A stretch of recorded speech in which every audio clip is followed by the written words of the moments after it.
Hello and welcome. ਸਵਾਗਤ ਹੈ ਤੁਹਾਡਾ ਸਾਰਿਆਂ ਦਾ ਕਨੈਕਟ FM ਕੈਨੇਡਾ ਦੇ ਵਿੱਚ। ਮੈਂ ਮਨਪ੍ਰੀਤ ਰੰਧਾਵਾ। ਇਸ ਤੋਂ ਪਹਿਲਾਂ ਕਿ ਅਸੀਂ ਪ੍ਰੋਗਰਾਮ ਦੇ ਵਿੱਚ ਅੱਗੇ ਵਧੀਏ, ਮੈਂ ਤੁਹਾਡੇ ਨਾਲ ਦੋ ਗੱਲਾਂ ਸਾਂਝੀਆਂ ਕਰਨਾ ਚਾਹੁੰਦਾ। ਸਭ ਤੋਂ ਪਹਿਲਾਂ ਤਾਂ ਤੁਹਾਡਾ ਸਾਰਿਆਂ ਦਾ ਤਹਿ ਦਿਲੋਂ ਸ਼ੁਕਰੀਆ, ਸ਼ੁਕਰਗੁਜ਼ਾਰ ਹਾਂ ਅਸੀਂ ਜਿਸ ਤਰ੍ਹਾਂ ਤੁਸੀਂ ਰਿਸਪੌਂਡ ਕਰ ਰਹੇ ਹੋ ਸਾਡੇ ਪ੍ਰੋਗਰਾਮਸ ਲਈ, ਜਿਸ ਤਰ੍ਹਾਂ ਤੁਹਾਡੇ ਕਮੈਂਟਸ ਆ ਰਹੇ ਨੇ। ਇਸ ਨਾਲ ਸਾਡੀ ਹੌਸਲਾ ਅਫਜ਼ਾਈ ਹੋ ਰਹੀ ਹੈ, ਸਾਨੂੰ ਇਨਕਰੇਜਮੈਂਟ ਮਿਲ ਰਹੀ ਹੈ ਕਿ ਅਸੀਂ ਆਉਣ ਵਾਲੇ ਦਿਨਾਂ ਦੇ ਵਿੱਚ ਇਸ ਤੋਂ ਵੀ ਤੁਹਾਡੇ ਲਈ ਬਿਹਤਰ ਪ੍ਰੋਗਰਾਮ ਲੈ ਕੇ ਆਈਏ, ਤੁਹਾਨੂੰ ਅਸੀਂ ਹੋਰ ਐਜੂਕੇਟ ਕਰੀਏ, ਇੰਪਾਵਰ ਕਰੀਏ, ਇਨਫੋਰਮ ਕਰੀਏ। ਇਸ ਤੋਂ ਇਲਾਵਾ ਇੱਕ ਚੀਜ਼ ਹੋਰ ਤੁਹਾਡੇ ਨਾਲ ਮੈਂ ਸਾਂਝੀ ਕਰਨਾ ਚਾਹੁੰਦਾ। ਬਹੁਤ ਸਾਡੇ ਦਰਸ਼ਕ ਇਹ ਸਮਝਦੇ ਨੇ ਕਿ ਸ਼ਾਇਦ ਅਸੀਂ ਤੁਹਾਡੇ ਲਈ ਇਹ ਪ੍ਰੋਗਰਾਮ ਪੇਸ਼ ਕਰਦੇ ਹਾਂ ਕੈਨੇਡਾ ਤੋਂ। ਦਰਅਸਲ ਇਹ ਪ੍ਰੋਗਰਾਮ ਤੁਹਾਡੇ ਲਈ ਅਸੀਂ ਭਾਰਤ, ਪੰਜਾਬ, ਚੰਡੀਗੜ੍ਹ, ਮੋਹਾਲੀ ਤੋਂ ਹੀ ਪੇਸ਼ ਕਰਦੇ ਹਾਂ। ਸੋ ਇਸ ਕਰਕੇ ਇਹ ਜਾਣਨਾ ਤੁਹਾਡੇ ਲਈ ਜ਼ਰੂਰੀ ਸੀ। ਹੁਣ ਗੱਲ ਕਰਾਂਗੇ, ਅਕਸਰ ਅਸੀਂ ਗਲੀ ਮੁਹੱਲਿਆਂ ਦੇ ਵਿੱਚ, ਸੱਥਾਂ ਦੇ ਵਿੱਚ, ਡਰਾਇੰਗ ਰੂਮਸ ਦੇ ਵਿੱਚ ਬੈਠ ਕੇ ਡਿਸਕਸ਼ਨ ਕਰਦੇ ਹੁੰਦੇ ਸੀ ਕਿ ਪੰਜਾਬ 'ਚ ਨਸ਼ੇ ਬਹੁਤ ਫੈਲ ਗਏ ਆ, ਕੋਈ ਕੁਛ ਕਰਦਾ ਨਹੀਂ। ਅਤੇ ਨਾਲ ਹੀ ਵਿੱਚੋਂ ਇੱਕ ਗੱਲ ਹੋਰ ਆਉਂਦੀ ਹੁੰਦੀ ਸੀ, ਕਹਿੰਦੇ ਨਹੀਂ ਜੀ ਨਸ਼ੇ ਖਤਮ ਨਹੀਂ ਹੋ ਸਕਦੇ ਕਿਉਂਕਿ ਪੁਲਿਸ ਤਾਂ ਆਪ ਨਸ਼ੇ ਵਿਕਾਉਂਦੀ ਆ, ਪੁਲਿਸ ਤਾਂ ਆਪ ਸ਼ਾਮਿਲ ਆ ਔਰ ਪੁਲਿਸ ਦੇ ਸੀਨੀਅਰ ਅਫਸਰ ਸ਼ਾਮਿਲ ਨੇ। ਹੈਰਾਨੀ ਵੀ ਹੁੰਦੀ ਸੀ, ਕਈ ਵਾਰੀ ਚੁੱਪ ਰਹਿ ਜਾਈਦਾ ਸੀ ਕਿਉਂਕਿ ਸਬੂਤ ਤਾਂ ਕੋਈ ਹੁੰਦਾ ਨਹੀਂ ਸੀ। ਬਹੁਤ ਸਾਰੀਆਂ ਸਪੈਸ਼ਲ ਇਨਵੈਸਟੀਗੇਸ਼ਨ ਟੀਮਸ ਬਣ ਗਈਆਂ ਸੀ, ਪਰ ਵੱਡੀਆਂ ਮੱਛੀਆਂ ਕਦੇ ਫੜੀਆਂ ਨਹੀਂ ਗਈਆਂ। ਪਹਿਲੀ ਵਾਰੀ ਜਦੋਂ ਰਾਜਜੀਤ ਸਿੰਘ ਦਾ ਡਿਸਮਿਸਲ ਆਰਡਰ ਆਉਂਦਾ, AIG ਰਾਜਜੀਤ ਸਿੰਘ ਦਾ, ਉੱਥੋਂ ਪਤਾ ਲੱਗਦਾ ਕਿ ਕਿਸ ਤਰ੍ਹਾਂ ਸੀਨੀਅਰ ਅਫਸਰਾਂ ਦੀਆਂ, SSP ਲੈਵਲ ਦੇ ਅਧਿਕਾਰੀਆਂ ਦੀਆਂ, ਇੰਸਪੈਕਟਰ ਲੈਵਲ ਦੇ ਅਧਿਕਾਰੀਆਂ ਦੀਆਂ, ਕਿਸ ਤਰ੍ਹਾਂ ਉਹਨਾਂ ਦੀਆਂ ਸਮਗਲਰਸ ਦੇ ਨਾਲ, ਡਰੱਗ ਪੈਡਲਰਸ ਦੇ ਨਾਲ, ਨਸ਼ੇ ਵੇਚਣ ਵਾਲਿਆਂ ਦੇ ਨਾਲ ਆਪਸ ਦੇ ਵਿੱਚ ਮਿਲੀ ਭੁਗਤ ਸੀ, ਕਿਸ ਤਰ੍ਹਾਂ ਉਹ ਨਸ਼ੇ ਵੇਚਦੇ ਸੀ। ਇਹ ਸਾਰਾ ਡਿਸਮਿਸਲ ਆਰਡਰ ਦਾ ਹਿੱਸਾ ਇਹ ਤੁਹਾਡੇ ਨਾਲ ਸਾਂਝਾ ਕਰੂੰਗਾ। ਅਤੇ ਪੁਲਵਾਮਾ, ਹਾਲਾਂਕਿ ਪੁਲਵਾਮਾ ਸੰਨ 2019 ਦੇ ਵਿੱਚ ਹੋਇਆ ਸੀ, ਪਰ ਸਤਿਆਪਾਲ ਮਲਿਕ ਸਾਬਕਾ ਜੰਮੂ ਕਸ਼ਮੀਰ ਦੇ ਗਵਰਨਰ, ਉਹਨਾਂ ਨੇ ਆਪਣੇ ਇੱਕ ਇੰਟਰਵਿਊ ਦੇ ਵਿੱਚ ਜਿਸ ਤਰ੍ਹਾਂ ਦੇ ਖੁਲਾਸੇ ਕੀਤੇ ਨੇ, ਜਿਸ ਤਰ੍ਹਾਂ ਦੇ ਉਹਨਾਂ ਨੇ ਇਲਜ਼ਾਮ ਲਾਏ ਨੇ, ਉਸ ਨਾਲ ਪੂਰੀ ਭਾਰਤ ਦੀ ਰਾਜਨੀਤੀ ਦੇ ਵਿੱਚ ਹਲਚਲ ਮਚ ਗਈ ਹੈ। ਅੱਜ ਕਾਂਗਰਸ ਉਸ 'ਤੇ ਵਾਈਟ ਪੇਪਰ ਦੀ ਡਿਮਾਂਡ ਕਰ ਰਹੀ ਹੈ। ਇਸ ਬਾਰੇ ਵੀ ਤੁਹਾਡੇ ਨਾਲ ਗੱਲ ਜ਼ਰੂਰ ਕਰਾਂਗੇ। AIG ਰਾਜਜੀਤ ਸਿੰਘ, ਇਹ ਆਪਾਂ ਨੂੰ ਹੁਣ ਸਾਰਿਆਂ ਨੂੰ ਪਤਾ ਲੱਗ ਗਿਆ ਕਿ ਉਹਨਾਂ ਦੇ ਡਿਸਮਿਸਲ ਵੀ ਹੋ ਗਈ ਆ, ਉਹਨਾਂ ਨੂੰ ਬਰਖਾਸਤ ਕਰ ਦਿੱਤਾ ਗਿਆ। ਔਰ ਇਸ ਤੋਂ ਇਲਾਵਾ ਪੰਜਾਬ ਵਿਜੀਲੈਂਸ ਬਿਊਰੋ ਨੇ ਉਹਨਾਂ ਦੇ ਖਿਲਾਫ ਜਿਹੜੀਆਂ ਉਹਨਾਂ ਦੀਆਂ ਪ੍ਰਾਪਰਟੀ ਸੀ, ਉਹਨਾਂ ਦੇ ਖਿਲਾਫ ਜਾਂਚ ਵੀ ਇੱਕ ਤਰ੍ਹਾਂ ਦੀ ਸ਼ੁਰੂ ਕਰ ਦਿੱਤੀ ਗਈ ਆ। ਹੋ ਸਕਦਾ ਆਉਣ ਵਾਲੇ ਦਿਨਾਂ ਦੇ ਵਿੱਚ, ਜਾਂ ਜਦੋਂ ਅਸੀਂ ਇਹ ਪ੍ਰੋਗਰਾਮ ਕਰ ਰਹੇ ਹਾਂ ਤੁਹਾਡੇ ਲਈ, ਉਦੋਂ ਤੱਕ ਇੱਕ ਨਵਾਂ ਕੇਸ ਵੀ ਰਜਿਸਟਰ ਹੋ ਜਾਏ। ਇਸ ਤੋਂ ਇਲਾਵਾ ਇਹ ਗੱਲ ਜਾਣਨੀ ਸਾਡੇ ਲਈ ਬਹੁਤ ਜ਼ਰੂਰੀ ਆ ਕਿ ਇਹ ਮਾਮਲਾ ਸ਼ੁਰੂਆਤ ਕਿਸ ਤਰ੍ਹਾਂ ਹੁੰਦੀ ਆ। ਡਿਸਮਿਸਲ ਆਰਡਰ ਤਾਂ ਆ ਗਿਆ, ਉਸ ਬਾਰੇ ਤਾਂ ਆਪਾਂ ਗੱਲ ਕਰਾਂਗੇ। ਸ਼ੁਰੂਆਤ ਹੁੰਦੀ ਹੈ ਇਹਦੀ ਸੰਨ 2017 ਦੇ ਵਿੱਚ। ਕੈਪਟਨ ਅਮਰਿੰਦਰ ਸਿੰਘ ਦੀ ਸਰਕਾਰ ਆਈ ਹੁੰਦੀ ਹੈ ਔਰ ਕੈਪਟਨ ਅਮਰਿੰਦਰ ਸਿੰਘ ਦੀ ਸਰਕਾਰ ਇਹ ਚਾਹੁੰਦੀ ਸੀ, ਕਿਉਂਕਿ ਵਾਅਦਾ ਕਰਕੇ ਆਈ ਸੀ ਕਿ ਅਸੀਂ ਨਸ਼ੇ ਪੰਜਾਬ ਦੇ ਵਿੱਚੋਂ ਬਿਲਕੁਲ ਖਤਮ ਕਰ ਦਾਂਗੇ। ਇਸੇ ਕਰਕੇ ਉਹਨਾਂ ਨੇ ਇੱਕ ਸਪੈਸ਼ਲ ਟਾਸਕ ਫੋਰਸ ਬਣਾਈ ਸੀ ਔਰ ਸਪੈਸ਼ਲ ਟਾਸਕ ਫੋਰਸ ਦੇ ਮੁਖੀ ਸੀ ADGP ਹਰਪ੍ਰੀਤ ਸਿੰਘ ਸਿੱਧੂ। ਹਰਪ੍ਰੀਤ ਸਿੰਘ ਸਿੱਧੂ ਇੱਕ FIR ਦਰਜ ਕਰਾਉਂਦੇ ਨੇ, STF ਵੱਲੋਂ ਹੁੰਦੀ ਆ। ਇਹ 12 ਜੂਨ ਸੰਨ 2017 ਨੂੰ, ਉਦੋਂ ਤੱਕ ਸਰਕਾਰ ਆ ਚੁੱਕੀ ਸੀ, ਮੋਹਾਲੀ ਦੇ ਪੁਲਿਸ ਸਟੇਸ਼ਨ 'ਚ ਹੁੰਦੀ ਆ। ਔਰ ਇਹਦੇ ਵਿੱਚ NDPS ਐਕਟ, ਜਿਹਨੂੰ ਅਸੀਂ ਨਾਰਕੋਟਿਕ ਡਰੱਗਸ ਸਾਈਕੋਟ੍ਰੋਪਿਕ ਸਬਸਟੈਂਸਿਸ 1985 ਦਾ, ਇਹਦੀਆਂ ਕਈ ਧਾਰਾਵਾਂ, ਇਸੇ ਤਰ੍ਹਾਂ ਇੰਡੀਅਨ ਪੀਨਲ ਕੋਡ, ਇਸੇ ਤਰ੍ਹਾਂ ਆਰਮਸ ਐਕਟ ਦੇ ਅਧੀਨ ਵੀ ਇਹ FIR ਦਰਜ ਕੀਤੀ ਜਾਂਦੀ ਆ। ਔਰ ਉਸੇ ਦੌਰਾਨ ਰਾਜਜੀਤ ਸਿੰਘ, ਜਿਹੜੇ ਉਸ ਵੇਲੇ SSP ਸੀ, ਇਹਨਾਂ ਦਾ ਨਾਮ ਵੀ ਆਉਣ ਲੱਗ ਜਾਂਦਾ, SSP ਮੋਗਾ ਸੀ। ਇਹਨਾਂ ਨੂੰ ਲੱਗਦਾ ਕਿ ਮੀਡੀਆ 'ਚ ਮੇਰਾ ਨਾਂ ਉਛਲ ਰਿਹਾ, ਕਿਤੇ ਹੋ ਸਕਦਾ ਮੇਰੇ 'ਤੇ ਨਾ ਕੋਈ ਕਾਰਵਾਈ ਹੋਵੇ। ਰਾਜਜੀਤ ਸਿੰਘ ਚਲੇ ਜਾਂਦੇ ਨੇ ਪੰਜਾਬ ਤੇ ਹਰਿਆਣਾ ਹਾਈ ਕੋਰਟ ਦੇ ਵਿੱਚ, ਉਹ ਇੱਕ ਕ੍ਰਿਮੀਨਲ ਰਿਟ ਪਟੀਸ਼ਨ ਫਾਈਲ ਕਰਦੇ ਨੇ ਔਰ ਉੱਥੇ ਜਾ ਕੇ ਇਹਨਾਂ ਦੀ ਇੱਕ ਪ੍ਰੇਅਰ ਹੁੰਦੀ ਆ। ਇਹ ਬੇਨਤੀ ਕਰਦੇ ਨੇ, ਕਹਿੰਦੇ ਜਿਹੜੇ ਹਰਪ੍ਰੀਤ ਸਿੰਘ ਸਿੱਧੂ ਦੀ STF ਆ, ਜਿਹੜੀ ਇਸ ਮਾਮਲੇ ਦੀ ਜਾਂਚ ਕਰ ਰਹੀ ਹੈ, ਇਸ FIR ਦੀ ਜਾਂਚ ਕਰ ਰਹੀ ਹੈ, ਕਿਉਂਕਿ ਜਿਹੜੀ ਇਹ FIR ਹੋਈ ਸੀ, ਇਹ ਹੋਈ ਸੀ ਇੰਸਪੈਕਟਰ ਇੰਦਰਜੀਤ ਸਿੰਘ ਦੇ ਖਿਲਾਫ। ਉਹਨਾਂ ਨੂੰ ਲੱਗਦਾ ਕਿ ਹੁਣ ਤਾਂ ਮੇਰਾ ਵੀ ਨਾਂ ਆ ਜਾਊਗਾ ਰਾਜਜੀਤ ਸਿੰਘ ਨੂੰ। ਇਸ ਕਰਕੇ ਉਹ ਕਹਿੰਦੇ ਆ ਕਿ ਇਹ ਜਾਂਚ ਜਿਹੜੀ ਆ ਇਹ ਕਿਸੇ ਹੋਰ ਨੂੰ ਦੇ ਦਿਓ, ਮੈਨੂੰ ਹਰਪ੍ਰੀਤ ਸਿੰਘ ਸਿੱਧੂ 'ਤੇ ਭਰੋਸਾ ਨਹੀਂ ਆ। ਇਹ ਪ੍ਰੇਅਰ ਉਹਨਾਂ ਦੀ ਪੰਜਾਬ ਤੇ ਹਰਿਆਣਾ ਹਾਈ ਕੋਰਟ ਸੁਣ ਲੈਂਦਾ। ਉਸ ਤੋਂ ਬਾਅਦ ਤੁਸੀਂ ਦੇਖੋ ਕਿ 28 ਨਵੰਬਰ ਸੰਨ 2017 ਨੂੰ ਉਹ ਆਪਣਾ ਜਿਹੜਾ ਪੁਰਾਣਾ ਆਰਡਰ ਸੀ ਉਹਨੂੰ ਬਦਲ ਦਿੰਦਾ। 15 ਦਸੰਬਰ सन 2017 ਨੂੰ ਉਹ ਕਹਿੰਦੇ ਆ ਕਿ ਨਵੀਂ SIT ਦਾ ਗਠਨ ਕਰ ਦਿੱਤਾ ਗਿਆ। ਨਵੀਂ SIT ਕਿਹੜੀ ਸੀ? DGP ਸਿਧਾਰਥ ਚਟੋਪਾਧਿਆਏ ਦੀ। ਉਸ ਟਾਈਮ ਉਹ ਸਰਵਿੰਗ ਸੀ, HRD ਡਿਪਾਰਟਮੈਂਟ ਸੀ। ਇਸੇ ਤਰ੍ਹਾਂ ADGP ਪ੍ਰਬੋਧ ਕੁਮਾਰ ਜਿਹੜੇ ਹੁਣ DGP ਬਣ ਗਿਆ ਉਹ ਵੀ ਇਹਦੇ ਵਿੱਚ ਸ਼ਾਮਲ ਹੁੰਦੇ ਆ। ਤੇ ਉਸ ਵਕਤ ਦੇ IG ਕੁੰਵਰ ਵਿਜੇ ਪ੍ਰਤਾਪ ਸਿੰਘ ਜਿਹੜੇ ਹੁਣ ਆਮ ਆਦਮੀ ਪਾਰਟੀ ਦੇ MLA ਨੇ ਉਹ ਵੀ ਉਹਦੇ ਵਿੱਚ ਸ਼ਾਮਲ ਹੁੰਦੇ। ਇਹਨਾਂ ਦੀ SIT ਬਣਾ ਦਿੱਤੀ ਜਾਂਦੀ ਆ ਔਰ ਇਹਨਾਂ ਨੂੰ ਕਿਹਾ ਜਾਂਦਾ ਕਿ ਤੁਸੀਂ 31 ਜਨਵਰੀ सन 2018 ਤੱਕ ਆਪਣੀ ਇਹ ਰਿਪੋਰਟ ਦਿਓ, ਇਸ ਮਾਮਲੇ ਦੀ ਰਿਪੋਰਟ ਦਿਓ, ਕਿਹੜੇ ਕਿਹੜੇ ਪੁਲਿਸ ਅਧਿਕਾਰੀ ਸ਼ਾਮਲ ਨੇ, ਕੌਣ ਨਸ਼ੇ ਵੇਚ ਰਹੇ ਨੇ, ਇਸ ਬਾਰੇ ਸਾਰਾ ਕੁਝ ਦੱਸੋ। ਆਖਿਰਕਾਰ 1 ਫਰਵਰੀ सन 2018 ਨੂੰ ਪਹਿਲੀ ਰਿਪੋਰਟ ਆਉਂਦੀ ਆ, दूसरी रिपोर्ट आती है 14 मार्च सन 2018 ਨੂੰ और तीसरी रिपोर्ट आती है 8 मई 2018 ਨੂੰ। ਇੱਥੋਂ ਤੁਸੀਂ ਅੰਦਾਜ਼ਾ ਲਾਓ ਰਿਪੋਰਟਸ ਆ ਗਈਆਂ। ਇਹ ਸਾਰਾ ਮਾਮਲਾ ਸੀ ਬੈਕਗਰਾਉਂਡ ਦਾ। ਹੁਣ ਅਸੀਂ ਇਹਨੂੰ ਫਾਸਟ ਫਾਰਵਰਡ ਕਰਦੇ ਆ, ਮੌਜੂਦਾ ਹਾਲਾਤਾਂ ਦੇ ਵਿੱਚ ਆਉਂਦੇ ਆ। ਇਹ ਚੱਲਦੇ ਆ ਹੁਣ ਅਸੀਂ 28 ਮਾਰਚ सन 2023। ਦੇਖੋ ਇਹਦੇ ਵਿੱਚ ਤਰੀਕਾਂ ਬਹੁਤ ਇੰਪੋਰਟੈਂਟ ਨੇ। ਇਹ ਜਿਹੜਾ ਮੈਂ ਤੁਹਾਨੂੰ ਪਹਿਲਾ ਹਿੱਸਾ ਦੱਸਿਆ ਇਹ ਸਿਰਫ ਤਾਂ ਕਿ ਤੁਹਾਨੂੰ ਬੈਕਗਰਾਉਂਡ ਪਤਾ ਲੱਗੇ ਕਿ ਮਾਮਲਾ ਰਾਜਜੀਤ ਸਿੰਘ ਆਇਆ ਕਿੱਦਾਂ। ਜਦੋਂ ਇਹ ਸਾਰਾ ਮਾਮਲਾ ਆਇਆ ਤੇ ਫਿਰ ਆਉਣੇ 28 ਮਾਰਚ सन 2023 ਨੂੰ ਜਦੋਂ ਪੰਜਾਬ ਤੇ ਹਰਿਆਣਾ ਹਾਈ ਕੋਰਟ ਨੇ ਕਿਹਾ ਕਿ ਅਸੀਂ ਰਿਪੋਰਟਾਂ ਸੀਲਬੰਦ ਲਿਫਾਫਿਆਂ ਦੇ ਵਿੱਚੋਂ ਖੋਲ੍ਹਣ ਲਈ ਤਿਆਰ ਆ, ਕਿਉਂਕਿ ਪੰਜਾਬ ਸਰਕਾਰ ਨੇ ਵੀ ਕਹਿਤਾ ਕਿ ਉਹਨਾਂ ਨੂੰ ਕਿਸੇ ਤਰ੍ਹਾਂ ਦਾ ਕੋਈ ਇਤਰਾਜ਼ ਨਹੀਂ ਆ। SIT ਦੀ ਜਿਹੜੀ ਇਹ ਰਿਪੋਰਟ ਸੀ 28 ਮਾਰਚ ਨੂੰ ਪੰਜਾਬ ਤੇ ਹਰਿਆਣਾ ਹਾਈ ਕੋਰਟ ਨੇ ਖੋਲ੍ਹਤੀ। ਕੇਵਲ ਤੇ ਕੇਵਲ ਜਿਹੜੀ 8 ਮਈ सन 2018 ਦੀ ਰਿਪੋਰਟ ਆ ਉਹ ਇਸ ਕਰਕੇ ਨਾ ਖੋਲ੍ਹਣ ਦੀ ਇੱਕ ਤਰ੍ਹਾਂ ਦੀ ਗੁਹਾਰ ਲਗਾਈ ਗਈ ਜਾਂ ਬੇਨਤੀ ਕੀਤੀ ਗਈ ਕਿ ਕੇਵਲ ਉੱਤੇ ਸਿਧਾਰਥ ਚਟੋਪਾਧਿਆਏ ਦੇ ਸਾਈਨ ਨੇ, ਬਾਕੀ ਜਿਹੜੇ 2 ਹੋਰ ਮੈਂਬਰਸ ਨੇ ਉਹਨਾਂ ਦੇ ਸਾਈਨ ਨਹੀਂ ਆ। ਪਰ ਇਸ ਦੇ ਬਾਵਜੂਦ ਵੀ ਕਾਫੀ ਖੁਲਾਸੇ ਜਿਹੜੇ ਆ ਉਹ ਸਾਹਮਣੇ ਹੋ ਗਏ। ਰਾਜਜੀਤ ਸਿੰਘ ਦਾ ਤੇ ਇੰਸਪੈਕਟਰ ਇੰਦਰਜੀਤ ਸਿੰਘ ਦਾ ਰਿਸ਼ਤਾ ਕੀ ਆ ਉਹ ਹੁਣ ਡਿਸਮਿਸਲ ਆਰਡਰ ਦੇ ਵਿੱਚ ਸਾਰਾ ਕੁਝ ਐਕਸਪਲੇਨ ਕੀਤਾ ਗਿਆ। ਪਹਿਲੇ ਪੁਆਇੰਟ ਤੇ ਚੱਲਦੇ ਹਾਂ, ਕਿਉਂਕਿ ਦੇਖੋ ਇਹ ਮਾਮਲਾ ਸਾਡੇ ਲਈ ਇਸ ਕਰਕੇ ਵੀ ਜਾਣਨਾ ਜ਼ਰੂਰੀ ਹੈ। ਕਈ ਵਾਰੀ ਦੂਰ ਬੈਠ ਕੇ ਸਾਨੂੰ ਪਤਾ ਨਹੀਂ ਲੱਗਦਾ ਕਿ ਜਿਹੜੇ ਪੁਲਿਸ ਆਫੀਸਰਸ ਆ ਜਿਹੜੇ ਵਰਦੀਆਂ ਪਾਈ ਫਿਰਦੇ ਆ, ਜਿਪਸੀਆਂ ਤੇ ਘੁੰਮਦੇ ਆ, ਕਾਰਾਂ ਤੇ ਘੁੰਮਦੇ ਆ, ਸਿਕਿਉਰਿਟੀ ਨਾਲ ਲਈ ਫਿਰਦੇ, ਇਹ ਕੰਮ ਕਿਸ ਤਰ੍ਹਾਂ ਕਰਦੇ ਆ। ਤੁਸੀਂ ਦੇਖੋ ਇਹਦੇ ਵਿੱਚ ਸਭ ਤੋਂ ਪਹਿਲਾਂ ਡਿਸਮਿਸਲ ਆਰਡਰ ਦੇ ਵਿੱਚ ਜਿਹੜਾ ਬਰਖਾਸਤਗੀ ਦਾ ਆਰਡਰ ਆ ਇਹਦੇ ਵਿੱਚ ਕਿਹਾ ਗਿਆ ਕਿ ਰਾਜਜੀਤ ਸਿੰਘ ਦੇ ਇੰਸਪੈਕਟਰ ਇੰਦਰਜੀਤ ਸਿੰਘ ਦੇ ਇਹਨਾਂ ਦੇ ਗੁਰਜੀਤ ਸਿੰਘ ਇਹਨਾਂ ਦੀ ਮੌਤ ਹੋ ਚੁੱਕੀ ਹੈ, ਇਹ ਸਮਗਲਰ ਆ, ਇਹਨਾਂ ਦੇ ਨਾਲ ਸੰਬੰਧ ਸੀ। ਇਸੇ ਤਰ੍ਹਾਂ ਇੰਦਰਜੀਤ ਸਿੰਘ ਦੇ ਸਾਹ ਸਿੰਘ ਨਾਲ ਸੰਬੰਧ ਸੀ। ਇਸੇ ਤਰ੍ਹਾਂ ਇੰਸਪੈਕਟਰ ਇੰਦਰਜੀਤ ਸਿੰਘ ਦੇ ਦਲਬੀਰ ਸਿੰਘ ਦੇ ਨਾਲ ਸੰਬੰਧ ਸੀ। ਔਰ ਸੁਰੇਸ਼ ਕੁਮਾਰ ਤਿਆਗੀ ਇਹ BSF ਦਾ ਇੱਕ ਕਰਮਚਾਰੀ ਸੀ, ਬਾਅਦ ਦੇ ਵਿੱਚ ਇਹਨੂੰ ਵੀ ਬਰਖਾਸਤ ਕਰ ਦਿੱਤਾ ਗਿਆ। ਇਹਦੇ ਵੀ ਸਾਰਿਆਂ ਦੇ ਸਮਗਲਰਸ ਦੇ ਨਾਲ, ਡਰੱਗ ਪੈਡਲਰਸ ਦੇ ਨਾਲ ਸੰਬੰਧ ਸੀ। ਇਹ ਗੱਲ ਸਾਹਮਣੇ ਆਈ ਆ। ਇਹ ਸਾਰਾ ਕੁਝ ਆਰਡਰ ਦਾ ਹਿੱਸਾ। ਔਰ ਤੁਸੀਂ ਦੇਖੋ ਇਹਦੇ ਵਿੱਚ ਇਹ ਵੀ ਗੱਲ ਆਈ ਆ ਕਿ ਕਿਸ ਤਰ੍ਹਾਂ ਇਹ ਲੋਕਾਂ ਨੂੰ, ਜਿਹੜੇ ਨਿਰਦੋਸ਼ ਲੋਕ ਸੀ ਜਿਨ੍ਹਾਂ ਨੇ ਕੁਝ ਨਹੀਂ ਸੀ ਕੀਤਾ ਹੁੰਦਾ, ਉਹਨਾਂ ਨੂੰ ਫਸਾਉਂਦੇ ਸੀ। ਗੁਰਪ੍ਰਕਾਸ਼ ਸਿੰਘ ਨਾਮ ਦਾ ਇੱਕ ਵਿਅਕਤੀ ਜਾਂ ਉਰਫ ਸਨੀ ਉਹਨੂੰ ਕਹਿ ਲਓ, ਇਸੇ ਤਰ੍ਹਾਂ ਪ੍ਰੇਮ ਸਿੰਘ ਤੇ ਇਹਨਾਂ ਦਾ ਇੱਕ 18 ਸਾਲਾਂ ਦਾ ਮੁੰਡਾ ਜਿਹੜਾ 12ਵੀਂ 'ਚ ਪੜ੍ਹਦਾ ਸੀ, ਉਹਦਾ ਵੀ ਉਹਨਾਂ ਤੇ ਵੀ ਕੇਸ ਦਰਜ ਕੀਤੇ ਗਏ। ਕਿਉਂ ਕੀਤੇ? ਤਾਂ ਕਿ ਉਹਨਾਂ ਤੋਂ ਪੈਸੇ ਉਗਰਾਏ ਜਾ ਸਕਣ, ਤਾਂ ਕਿ ਉਹਨਾਂ ਨੂੰ ਡਰਾ ਕੇ ਧਮਕਾ ਕੇ ਉਹਨਾਂ ਤੋਂ ਪੈਸੇ ਬਣਾਏ ਜਾਣ। ਇੱਥੋਂ ਤੁਸੀਂ ਪਤਾ ਲਗਾ ਸਕਦੇ ਹੋ ਕਿ ਕਿਸ ਤਰ੍ਹਾਂ ਇਹਨਾਂ ਦਾ ਮੋਡਸ ਆਪਰੈਂਡਾਈ ਜਾਂ ਇਹ ਕਿਸ ਤਰ੍ਹਾਂ ਕੰਮ ਕਰਦੇ ਸੀ। ਇੱਕ ਚੀਜ਼ ਹੋਰ ਦੇਖੋ, ਤੁਸੀਂ ਦੇਖੋ ਕਿ ਇਹ ਕਈ ਵਾਰੀ ਆਪਣੀਆਂ ਕੀਤੀਆਂ ਹੋਈਆਂ FIRs, ਆਪਣੇ ਹੀ ਕੀਤੇ ਹੋਏ ਕੇਸਾਂ ਨੂੰ ਕਮਜ਼ੋਰ ਕਿਸ ਤਰ੍ਹਾਂ ਕਰਦੇ ਸੀ। ਰਾਹ ਖੋਲ੍ਹਦੇ ਸੀ ਉਹਨਾਂ ਸਮਗਲਰਸ ਲਈ ਕਿ ਅਸੀਂ ਕੇਸ ਕਮਜ਼ੋਰ ਕਰ ਦਿੰਦੇ ਹਾਂ।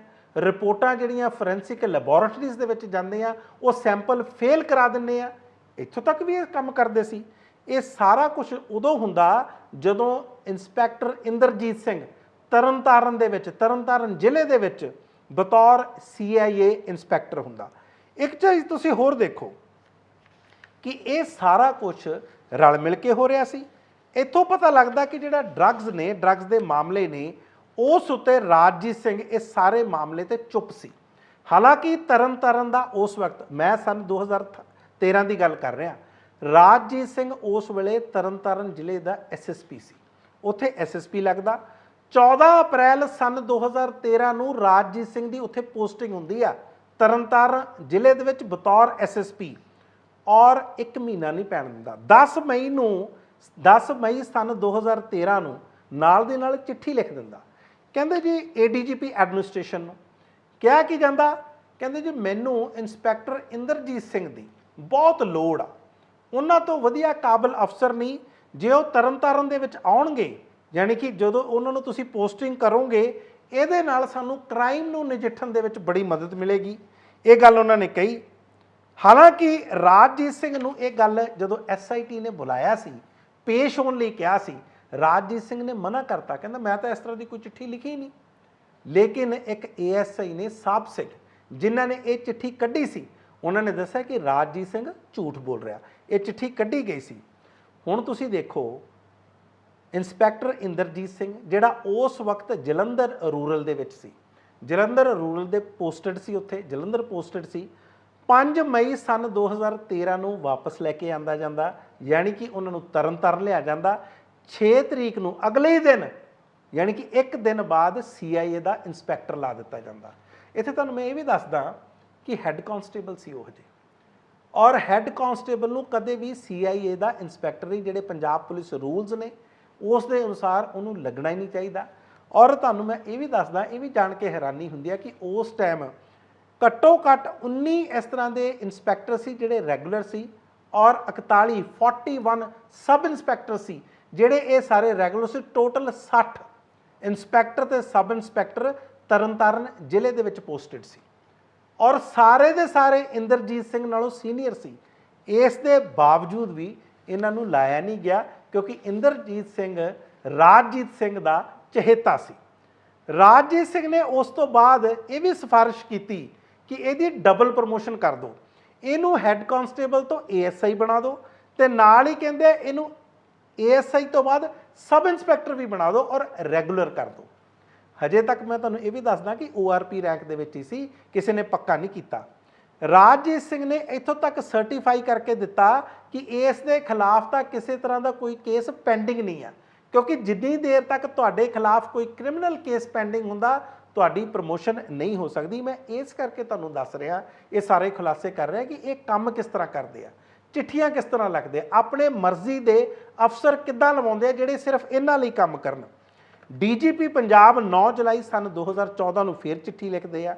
ਉਹ ਪੁੱਛਦੇ ਨੇ, DIG ਬਾਰਡਰ ਰੇਂਜ ਵੀ ਪੁੱਛਦੇ ਆ, ਕਹਿੰਦੇ ਜਿਹੜੇ ਵਿਅਕਤੀ ਨੂੰ, ਜਿਹੜੇ ਤੂੰ ਇੰਦਰਜੀਤ ਨੂੰ ਲਾਉਣ ਲੱਗਾ, ਇਹਦੇ ਖਿਲਾਫ ਕੋਈ ਕ੍ਰਿਮੀਨਲ ਮਾਮਲਾ ਤਾਂ ਨਹੀਂ ਪੈਂਡਿੰਗ?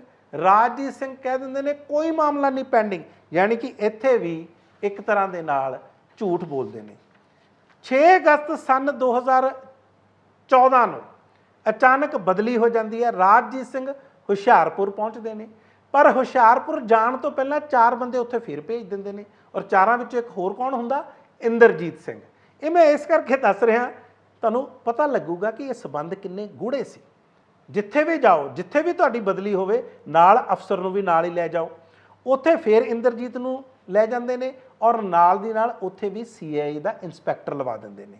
ਇਹ ਸਾਰੇ ਮਾਮਲੇ ਇਸ ਕਰਕੇ, ਅੱਛਾ ਉੱਥੇ ਵੀ ਸਰਟੀਫਿਕੇਟ ਦਿੰਦੇ ਨੇ, ਕਹਿੰਦੇ ਬਹੁਤ ਮਿਹਨਤੀ ਆ, ਇਹਨਾਂ ਕੋਲੇ ਬਹੁਤ ਸਕਿੱਲਸ ਨੇ, ਇਹਨਾਂ ਦੀਆਂ ਸਕਿੱਲਸ ਨਾਲ ਅਸੀਂ ਕ੍ਰਿਮੀਨਲਸ ਨੂੰ ਫੜ ਸਕਦੇ ਆ। ਇਹ ਸਾਰੀਆਂ ਚੀਜ਼ਾਂ ਹੁਣ ਇਸ ਜਿਹੜਾ ਬਰਖਾਸਤਗੀ ਦਾ ਆਰਡਰ ਆ ਉਹਦੇ ਵਿੱਚ ਜ਼ਾਹਿਰ ਹੋਈਆਂ ਨੇ। ਸੋ ਇਹਨਾਂ ਨੂੰ ਦੇਖਦੇ ਹੋਏ ਸਰਕਾਰ ਨੇ ਉਹਦੇ ਵਿੱਚ ਨੋਟ ਲਿਖਿਆ, additional chief secretary Anurag Verma ਜਿਹੜੇ ਗ੍ਰਹਿ ਵਿਭਾਗ ਜਿਨ੍ਹਾਂ ਦੇ ਅਧੀਨ ਆ, ਉਹਨਾਂ ਨੇ ਇਹ ਨੋਟ ਲਿਖਿਆ ਉਹਦੇ ਵਿੱਚ ਕਿ ਇਹ ਸਾਰੇ ਮਾਮਲਿਆਂ ਨੂੰ ਦੇਖਦੇ ਹੋਏ ਇਹ ਪਤਾ ਲੱਗਿਆ, ਔਰ ਇਹ ਇੱਕ ਤਰ੍ਹਾਂ ਦਾ ਹੁਣ ਸਬੂਤ ਸਾਡੇ ਕੋਲ ਹੋਇਆ ਕਿ ਰਾਜਜੀਤ ਸਿੰਘ ਤੇ ਇੰਦਰਜੀਤ ਸਿੰਘ ਇਹ ਆਪਸ ਦੇ ਵਿੱਚ ਮਿਲੇ ਹੋਏ ਸੀ, ਮਿਲ ਕੇ ਇਹ ਸ਼ਿਕਾਰ ਘੇਰਦੇ ਸੀ, ਮਿਲ ਕੇ ਹੀ ਸਮਗਲਰਸ ਨੂੰ, ਡਰੱਗ ਪੈਡਲਰਸ ਨੂੰ, ਨਸ਼ਾ ਵੇਚਣ ਵਾਲਿਆਂ ਨੂੰ ਮਿਲ ਕੇ ਬਚਾਉਂਦੇ ਸੀ। ਔਰ ਇੱਕ ਗੱਲ ਹੋਰ ਕਹਿੰਦੇ ਨੇ, ਤੁਸੀਂ ਦੇਖੋ, ਕਹਿੰਦੇ ਇਹ ਬਾਰਡਰ ਸਟੇਟ ਆ ਪੰਜਾਬ, ਔਰ ਇੱਥੇ ਜਿਹੜਾ ਕੋਈ ਐਨਮੀ ਹੁੰਦਾ ਜਾਂ ਦੁਸ਼ਮਣ ਹੁੰਦਾ, ਉਹ ਹਮੇਸ਼ਾ ਇਸ ਫਿਰਾਕ 'ਚ ਰਹਿੰਦਾ ਕਿ ਇੱਥੇ ਕਿਸੇ ਤਰ੍ਹਾਂ ਦੀਆਂ ਕ੍ਰਿਮੀਨਲ ਐਕਟੀਵਿਟੀਜ਼ ਕਰਵਾਈਆਂ ਜਾਣ, ਐਂਟੀ ਨੈਸ਼ਨਲ ਐਕਟੀਵਿਟੀਜ਼ ਕਰਵਾਈਆਂ ਜਾਣ। ਤੇ ਜਦੋਂ ਡਰੱਗ ਵਿਕਦੇ ਨੇ ਉਹਦੇ ਨਾਲ ਪੈਸਾ ਇਕੱਠਾ ਹੁੰਦਾ, ਔਰ ਉਸੇ ਪੈਸੇ ਨਾਲ ਬਾਰਡਰ ਸਟੇਟਸ ਦੇ ਵਿੱਚ, ਬਾਰਡਰ ਸੂਬਿਆਂ ਦੇ ਵਿੱਚ ਇਹ ਸਾਰੇ ਇੱਕ ਤਰ੍ਹਾਂ ਦੇ ਅਪਰਾਧਿਕ ਮਾਮਲੇ ਆਉਂਦੇ ਨੇ। ਤੇ ਕਹਿੰਦੇ ਫਿਰ ਐਂਟੀ ਨੈਸ਼ਨਲ ਐਕਟੀਵਿਟੀਜ਼ ਰਾਜਜੀਤ ਤਾਂ ਕਰਦਾ ਹੀ ਸੀ, ਕਹਿੰਦੇ ਇਹ ਸਾਰਾ ਕੁਝ ਉਹਨਾਂ ਨੇ ਕਿਹਾ। ਸੋ ਇਹਨਾਂ ਚੀਜ਼ਾਂ ਨੂੰ ਦੇਖਦੇ ਦੋਨਾਂ ਨੇ, ਕਹਿੰਦੇ ਰਾਜਜੀਤ ਨੇ ਵੀ ਤੇ ਇੰਦਰਜੀਤ ਸਿੰਘ ਨੇ ਆਪਣੀ ਪੋਜੀਸ਼ਨ ਦਾ ਗਲਤ ਇਸਤੇਮਾਲ ਕੀਤਾ, ਪੈਸਾ ਵੀ ਕਮਾਇਆ, ਔਰ ਇੱਕ ਤਰ੍ਹਾਂ ਦੇ ਸਮਗਲਰਸ ਨੂੰ, ਅਪਰਾਧੀਆਂ ਨੂੰ, ਔਰ ਪੰਜਾਬ ਦੇ ਵਿੱਚ ਨਸ਼ਿਆਂ ਨੂੰ ਵੀ ਫੈਲਾਇਆ। ਆਪਾਂ ਕਹਿੰਦੇ ਹੁੰਦੇ ਸੀ ना, ਪੁੱਛਦੇ ਹੁੰਦੇ ਸੀ ਵੀ ਕਿਹੜੇ ਵਿਅਕਤੀ ਹੈ ਜਿਹੜੇ ਨਸ਼ੇ ਫੈਲਾਉਂਦੇ ਨੇ। ਇਹ ਇਸ ਤਰ੍ਹਾਂ ਦੇ ਵਿਅਕਤੀ ਨੇ ਜਿਹੜੇ ਨਸ਼ੇ ਫੈਲਾਉਂਦੇ ਨੇ ਜਿਹੜੇ ਪੰਜਾਬ ਦੇ ਵਿੱਚ। ਇਹ ਸਾਰਾ ਕੁਝ ਡਿਸਮਿਸਲ ਆਰਡਰ ਦਾ ਹਿੱਸਾ ਜਿਹੜਾ ਤੁਸੀਂ ਦੇਖ ਸਕਦੇ ਹੋ। ਸੋ ਇਹ 10 ਸਾਲ ਪਹਿਲਾਂ ਦੀ ਗੱਲ ਆ, सन 2013 ਦੇ ਵਿੱਚ ਗੱਲਾਂ ਸ਼ੁਰੂ ਹੁੰਦੀਆਂ ਨੇ, ਹੁਣ ਜਾ ਕੇ ਖੁਲਾਸੇ। ਵੈਸੇ 5 ਸਾਲ ਤਾਂ ਰਿਪੋਰਟਾਂ ਹੀ ਨਹੀਂ ਖੁੱਲੀਆਂ। ਇਹ ਵੀ ਤੁਸੀਂ ਦੇਖੋ ਜਿਹੜੇ ਪੋਲੀਟੀਕਲ ਲੀਡਰਸ ਨੇ, ਚਾਹੇ ਇਸ ਤੋਂ ਪਹਿਲਾਂ ਕੈਪਟਨ ਅਮਰਿੰਦਰ ਸਿੰਘ ਹੋਣ, ਚਾਹੇ ਚਰਨਜੀਤ ਸਿੰਘ ਚੰਨੀ ਹੋਣ, ਉਹਨਾਂ ਦੇ ਦੌਰਾਨ ਵੀ ਤਾਂ ਇਹ ਬੰਦ ਲਿਫਾਫੇ ਪਏ ਰਹੇ ਨਾ। ਇਹ ਕਿਉਂ ਨਹੀਂ ਰਿਪੋਰਟਸ ਖੁੱਲ ਸਕੀਆਂ? ਖਾਸ ਤੌਰ ਤੇ ਕੈਪਟਨ ਅਮਰਿੰਦਰ ਸਿੰਘ ਤੇ ਵੀ ਹਰਫ ਆਉਂਦਾ, ਜਿਨ੍ਹਾਂ ਨੇ ਕਿਹਾ ਸੀ, ਜਿਨ੍ਹਾਂ ਨੇ ਬਲਕਿ ਸਹੁੰ ਚੁੱਕੀ ਸੀ ਕਿ ਮੈਂ ਨਸ਼ੇ ਖਤਮ ਕਰੂੰਗਾ। ਉਹਨਾਂ ਨੇ ਤਾਂ ਇਹ ਰਿਪੋਰਟਾਂ ਕਦੇ ਖਿਲਾਉਣ ਦੀ ਕੋਸ਼ਿਸ਼ ਨਹੀਂ ਕੀਤੀ। ਪੌਣੇ 5 ਸਾਲ ਬਾਅਦ ਉਹਨਾਂ ਨੂੰ ਹਟਾਇਆ ਗਿਆ। ਚਰਨਜੀਤ ਸਿੰਘ ਚੰਨੀ ਵੀ ਆਪਣੇ 111 ਦਿਨਾਂ ਦਾ ਬੜਾ ਮਾਣ ਕਰਦੇ ਨੇ। ਸੋ ਪਰ ਹੁਣ ਇਹ ਪਹਿਲੀ ਵਾਰੀ ਆ। ਔਰ ਇੱਕ ਗੱਲ ਮੈਂ ਤੁਹਾਨੂੰ ਹੋਰ ਦੱਸਦਾ, ਹੁਣ ਬਹੁਤ ਸਾਰੇ ਹੋਰ ਅਫਸਰ ਜਿਹੜੇ ਉਹਨਾਂ ਦਿਨਾਂ ਦੇ ਵਿੱਚ ਜਾਂ ਬਾਅਦ ਦੇ ਵਿੱਚ SSPs ਰਹੇ ਨੇ, ਵੱਖਰੇ ਵੱਖਰੇ ਜ਼ਿਲ੍ਹਿਆਂ ਦੇ ਵਿੱਚ ਰਹੇ ਨੇ, ਔਰ ਜਿੱਥੇ ਲੋਕਾਂ ਨੇ ਸ਼ਿਕਾਇਤਾਂ ਕੀਤੀਆਂ ਨੇ ਕਿ ਇਹਨਾਂ ਨੇ ਨਸ਼ੇ ਵਿਕਾਏ ਨੇ, ਉਹ ਵੀ ਸਾਰੇ ਦੇ ਸਾਰੇ ਰਡਾਰ ਤੇ ਨੇ। ਪੁਲਵਾਮਾ ਦੀ ਉਹ ਘਟਨਾ 14 ਫਰਵਰੀ सन 2019 ਨੂੰ ਹੁੰਦੀ ਹੈ, ਲੇਕਿਨ ਜਿਹੜਾ ਸਤਿਆਪਾਲ ਮਲਿਕ ਉਸ ਵਕਤ ਦੇ ਗਵਰਨਰ ਜੰਮੂ ਕਸ਼ਮੀਰ ਦੇ, ਉਹਨਾਂ ਦਾ ਇੰਟਰਵਿਊ ਹਜੇ ਪਿਛਲੇ ਦਿਨਾਂ ਦੇ ਵਿੱਚ ਹੀ ਆਇਆ। ਹਜੇ ਤੱਕ ਉਸ ਇੰਟਰਵਿਊ ਦਾ ਅਸਰ ਨਹੀਂ ਜਾ ਰਿਹਾ। ਕੋਸ਼ਿਸ਼ ਬੜੀ ਕੀਤੀ ਗਈ, ਜਿਵੇਂ ਕਿ ਮਹੁਆ ਮੋਇਤਰਾ ਤ੍ਰਿਣਮੂਲ ਕਾਂਗਰਸ ਦੇ MP ਨੇ, ਉਹਨਾਂ ਨੇ ਵੀ ਕਿਹਾ ਸੀ ਕਿ ਸ਼ਾਇਦ ਅਤੀਕ ਅਹਿਮਦ ਤੇ ਅਸ਼ਰਫ ਦਾ ਜਿਹੜਾ ਕੇਸ ਆ ਉਹ ਇਸ ਕਰਕੇ ਕਰਵਾਇਆ ਗਿਆ ਕਿ ਲੋਕਾਂ ਦਾ ਧਿਆਨ ਸਤਿਆਪਾਲ ਮਲਿਕ ਦੀ ਇੰਟਰਵਿਊ ਤੋਂ ਕਿਤੇ ਹੋਰ ਚਲਾ ਜਾਵੇ, ਪਰ ਗਿਆ ਨਹੀਂ। ਕਿਉਂਕਿ ਕਾਂਗਰਸ ਨੇ ਇੱਕ ਪ੍ਰੈਸ ਕਾਨਫਰੰਸ ਕਰਕੇ ਇਸ ਉੱਤੇ ਹੁਣ ਵਾਈਟ ਪੇਪਰ ਦੀ ਡਿਮਾਂਡ ਕੀਤੀ ਹੈ। ਵਾਈਟ ਪੇਪਰ ਉਦੋਂ ਮੰਗਿਆ ਜਾਂਦਾ ਜਦੋਂ ਸਰਕਾਰ ਤੋਂ ਸਾਰਾ ਕੱਚਾ ਚਿੱਠਾ ਮੰਗਿਆ ਜਾਂਦਾ, ਕਿ ਸਫਾਈ ਮੰਗੀ ਜਾਂਦੀ ਆ ਕਿ ਦੱਸੋ ਪੁਲਵਾਮਾ ਤੇ ਹੋਇਆ ਕੀ ਆ, ਕੀ ਇੰਟੈਲੀਜੈਂਸ ਫੇਲੀਅਰ ਹੋਇਆ, ਕੀ ਉੱਥੇ ਜਿਹੜਾ ਖੁਫੀਆ ਤੰਤਰ ਸੀ ਉਹ ਬਿਲਕੁਲ ਧਾਰਾਸ਼ਾਹੀ ਹੋ ਗਿਆ ਸੀ, ਫੇਲ ਹੋ ਗਿਆ ਸੀ, ਕੀ 에ਅਰਕ੍ਰਾਫਟਸ ਨਹੀਂ ਦਿੱਤੇ ਗਏ ਬਾਰ-ਬਾਰ ਰਿਕੁਐਸਟ ਕਰਨ ਦੇ ਬਾਵਜੂਦ ਵੀ, ਸਿਕਿਉਰਿਟੀ ਲੈਪਸਿਸ ਕਿਸ ਤਰ੍ਹਾਂ ਦੇ ਰਹੇ, ਸੁਰੱਖਿਆ ਦੇ ਪ੍ਰਬੰਧ ਕਿਸ ਤਰ੍ਹਾਂ ਖਰਾਬ ਹੋਏ, ਕੀ CRPF ਦੇ ਜਿਹੜੇ ਉੱਥੋਂ ਦੇ ਡਾਇਰੈਕਟਰ ਜਨਰਲ ਸੀ ਉਸ ਵਕਤ ਦੇ, ਉਹਨਾਂ ਦੀ ਕੋਈ ਕੁਤਾਹੀ ਹੋਈ, ਕੀ ministry of home affairs the, defence ministry की या नैशनल सिक्योरिटी एडवाइज़र की या प्राइम मिनिस्टर ऑफिस की इन्होंने कोई कोताही की? ये सारे सवाल उन्होंने खड़े किए आ, पर हजे तक ना तो भारत सरकार बोल रही है तो ना ही सानू किसी तरह भारतीय जनता पार्टी इस ते जवाब दिंदी हुई दिखाई दे रही है। एक होर general chief of the army staff रहे ने जनरल शंकर रॉय चौधरी, साडे भारत के 18वें chief of the army staff सी और 1994 तो लैके 1997 तक वो chief of the army staff रहे ने। 40 साल उन्होंने भारतीय सेना की सेवा की है, थल सेना दे रहे ने, जिस तरह मैं दस्सिया भी है तुहानूं। उन्होंने हुण एक लेख लिखिया, उहदे च उन्होंने भी यही सवाल उठाए ने। वो कहंदे एक गल दसो, 78 व्हीकल 78 वाहन जिहड़े CRPF के जवानों नूं लैके जा रहे सी। मैं तुहानूं ये भी दसदा कि ये जिहड़े CRPF ਦੇ ਸਾਰੀਆਂ ਟੁਕੜੀਆਂ ਸੀ ਜਿਨ੍ਹਾਂ ਨੂੰ ਲੈ ਕੇ ਇਹਨਾਂ ਦੀ ਟਰਾਂਸਪੋਰਟੇਸ਼ਨ ਹੋ ਰਹੀ ਸੀ, ਇਹਨਾਂ ਨੂੰ ਜੰਮੂ ਤੋਂ ਕਸ਼ਮੀਰ ਲੈ ਕੇ ਆਉਣਾ ਸੀ ਔਰ ਇਹਨਾਂ ਦੀ ਜਿਹੜੀ ਗਿਣਤੀ ਸੀ ਨਫਰੀ ਸੀ ਉਹ ਲਗਭਗ 2500 ਦੇ ਕਰੀਬ ਸੀ। ਹਾਈਵੇ ਨੰਬਰ 44 ਨੈਸ਼ਨਲ ਹਾਈਵੇ ਆ, ਉੱਥੇ ਇਹਨਾਂ ਨੇ ਆਉਣਾ ਸੀ ਔਰ ਉੱਥੇ ਸੈਨੀਟਾਈਜ਼ ਨਹੀਂ ਸੀ ਕੀਤਾ ਉਹ ਰੂਟ। ਇਹ ਆਪਾਂ ਮੈਂ ਤੁਹਾਨੂੰ ਪਹਿਲਾਂ ਵੀ ਦੱਸ ਚੁੱਕਾ, ਲਿੰਕ ਰੋਡਸ ਆਉਂਦੇ ਸੀ, ਕੋਈ ਜਿਪਸੀਆਂ ਨਹੀਂ ਲਾਈਆਂ, ਕੁਝ ਨਹੀਂ ਉੱਥੇ ਲਾਇਆ ਗਿਆ, ਇਹ ਸਾਰਿਆਂ ਨੂੰ ਸਾਨੂੰ ਪਤਾ। ਹੁਣ ਕਹਿੰਦੇ ਕੀ ਹੈ, ਜਨਰਲ ਸ਼ੰਕਰ ਰॉय ਚੌਧਰੀ ਰਿਟਾਇਰ ਹੋ ਚੁੱਕੇ ਨੇ। ਇਹ ਕਹਿੰਦੇ ਕਿ ਸੀਰੀਅਸ ਲੈਪਸਿਸ ਨੇ, ਸੀਰੀਅਸ ਇੰਟੈਲੀਜੈਂਸ ਫੇਲੀਅਰ ਆ ਸਾਰਿਆਂ ਦੇ ਪਾਰਟ ਤੇ ਔਰ ਇਹਦੀ ਇਨਵੈਸਟੀਗੇਸ਼ਨ ਹੋਣੀ ਬਹੁਤ ਜ਼ਰੂਰੀ ਆ ਔਰ ਜ਼ਿੰਮੇਵਾਰੀ ਫਿਕਸ ਹੋਣੀ ਚਾਹੀਦੀ ਆ। ਕਿਹਦੀ ਜ਼ਿੰਮੇਵਾਰੀ ਸੀ, ਕਿਹਨੇ ਲਾਪਰਵਾਹੀ ਕੀਤੀ, ਇਹ ਸਾਰਾ ਕੁਝ, ਕਿਉਂਕਿ 1991 ਤੋਂ ਲੈ ਕੇ 1992 ਤੱਕ 16 ਕੋਰ ਦੇ ਖੁਦ ਕਮਾਂਡਰ ਰਹੇ ਨੇ ਜਿਹੜੀ ਜੰਮੂ ਕਸ਼ਮੀਰ ਦੇ ਵਿੱਚ ਸੀ। ਇਸ ਕਰਕੇ ਹੁਣ ਜਿਹੜੇ ਵੱਡੇ ਵੱਡੇ chief of the army staff ਰਹੇ ਨੇ, ਵੱਡੇ ਅਹੁਦਿਆਂ ਤੇ ਰਹੇ, ਉਹਨਾਂ ਨੇ ਵੀ ਸਵਾਲ ਖੜੇ ਕਰਨੇ ਸ਼ੁਰੂ ਕਰਤੇ ਨੇ। ਇੱਕ ਹੋਰ additional director general of police, ਉਹਨਾਂ ਦਾ ਵੀ ਮੈਂ ਅੱਜ ਲੇਖ ਪੜ੍ਹ ਰਿਹਾ ਸੀ, SK ਸੂਦ, ਉਹਨਾਂ ਨੇ ਵੀ ਇਹ ਗੱਲ ਕਹੀ ਆ। ਕਹਿੰਦੇ ਇਹ ਜਿਹੜਾ ਸਾਰਾ ਮਾਮਲਾ ਇਹਨੂੰ ਇੰਨੇ ਹਲਕੇ 'ਚ ਨਹੀਂ ਲਿਆ ਜਾ ਸਕਦਾ ਕਿ ਇੱਕ ਗਵਰਨਰ ਕਹਿ ਰਿਹਾ ਤੇ ਅਸੀਂ ਉਹਨੂੰ। ਹੁਣ ਤਾਂ ਜਿਹੜੇ ਸਿਕਿਉਰਿਟੀ ਫੋਰਸਿਸ ਨਾਲ ਸੰਬੰਧਿਤ ਨੇ, ਜਿਸ ਤਰ੍ਹਾਂ ਮੈਂ ਤੁਹਾਨੂੰ ਸਾਬਕਾ ਚੀਫ ਆਫ ਆਰਮੀ ਸਟਾਫ ਦੀ ਵੀ ਗੱਲ ਕਹੀ ਆ ਔਰ ਇਸੇ ਤਰ੍ਹਾਂ BSF ਦੇ ਇੱਕ ਸੀਨੀਅਰ ਅਫਸਰ, ਇਹਨਾਂ ਨੇ ਵੀ ਇਸ ਉੱਤੇ ਜਵਾਬ ਮੰਗਣੇ ਸ਼ੁਰੂ ਕਰਤੇ ਆ। ਕਦੋਂ ਤੱਕ ਭਾਰਤ ਦੀ ਸਰਕਾਰ ਚੁੱਪ ਰਹੂਗੀ?